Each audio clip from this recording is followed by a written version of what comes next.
Okay, so I got to tell you about this show I dug up. Oh, yeah. It's called Cleopatra 2525. And it's from Okay. like the early 2000s. Okay. And it's this like wild mix of sci-fi, Oh, action, and like satire. really? Yeah, it's super interesting. And I think a lot of people just missed it when it first came out. I don't think I've ever even heard of that word. Yeah, kind of flew under the radar. It Oh. was actually syndicated, Oh, wow. not on a major network or anything. So, like, how did they even... Well, that's part of what makes it so interesting, right? It still managed to create this whole unique look and feel. And get the main characters are all women. Really? Yeah, which was pretty rare for sci-fi back then. That's so cool. Especially for syndication. Right. Yeah, like you don't usually see that kind of thing happening outside of the main networks. Okay, so are you ready for the premise? Lay it on me. All right, so it's 525 years in the future, Okay.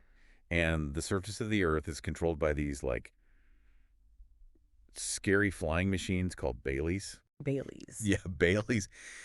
Humans are forced to live underground. That's intense. I know, right? So then we meet Cleo. Cleo. She's an exotic dancer from our time, the 20th century. Oh. Yeah.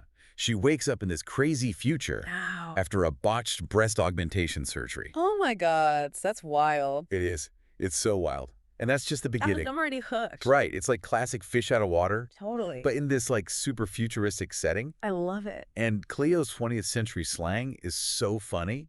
It totally clashes with the future lingo. Oh, I can imagine. And she's not just there for laughs. She ends up becoming a symbol of hope for this resistance group that's fighting to take back the surface. So there's like a rebellion going on. Oh, yeah. Full-blown rebellion. Yeah. The resistance is awesome. They've got this amazing trio leading the charge. Okay, who are we talking about? We've got Hel. She's like the tough-as-nails leader. Super strong and strategic. Then there's Sarge. Sarge. Yeah, Sarge. She's like this amazing warrior with a super interesting backstory. Yeah. And of course, there's Cleo. Right? Cleo from the past? Yep. She brings her own unique brand of chaos to the fight. That sounds like a really cool dynamic. It is. And Sarge's story is like especially fascinating. Really? What's your deal? Okay, so her sister is actually part of a cult that worships the Baileys.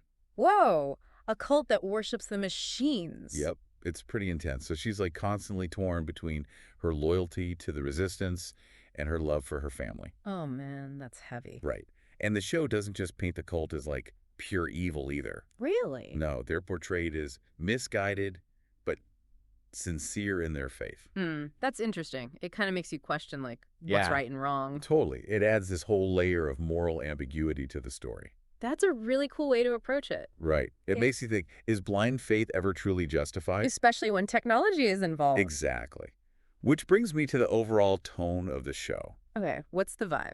It's campy, Campy. but in a really smart way. Okay, I can see that. It was executive produced by Sam Raimi. Oh wow, the Evil Dead guy. Yep. So there are these over-the-top action sequences and quirky humor and, yeah, even some pretty revealing outfits on the ladies. I wonder if his office had anything to do with the show's late night time slot. Oh, yeah, for sure. And probably limited its audience back then. Yeah, I can see that happening. Yeah. Early 2000s network executives probably weren't ready for that kind of thing. Right.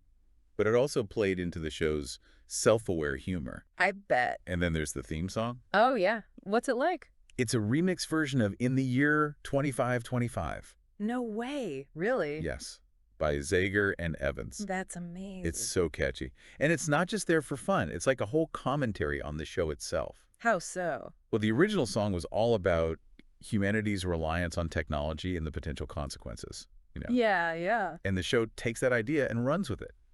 It shows us this future where those fears have actually come true. Wow, that's a really clever way to tie it all together. Right. It makes you think about our own relationship with technology. Yeah. Even though it's all wrapped up in this fun, action-packed package. I love shows that can do that. Me too. But sadly, Cleopatra 2525 was canceled after just 2 seasons. No way. Yeah, and it ended on a huge cliffhanger. Ugh. I hate when that happens. It's the worst. Yeah. Like, what happens next? Seriously, you get invested in the story and the characters, and then bam, nothing. It makes you wonder what could have been. It does. Especially because I've read that critics at the time, like Don Houston from DVD Talk, really liked it. Oh, yeah. Yeah, they praised its unique style and its strong female-centric cast. They said it was pushing boundaries. Oh, for sure it was. And even though it got cut short, Cleopatra 2525 is still such a fascinating, an often overlooked piece of sci-fi history. It sounds like it. If you're looking for something fun, campy, and surprisingly thought-provoking, Yeah. I highly recommend checking it out. I'll have to add it to my list. Well, I've got to check this show out now. You really do. It's a wild ride. I bet. And who knows, maybe Cleo will inspire us to create our own future tying. Now, that would be something. It would. Okay, I'm sold. Awesome. I can't wait to hear what you think. I'll let you know. Thanks for joining me on this deep dive. It's been a pleasure. Until next time. See ya. Bye.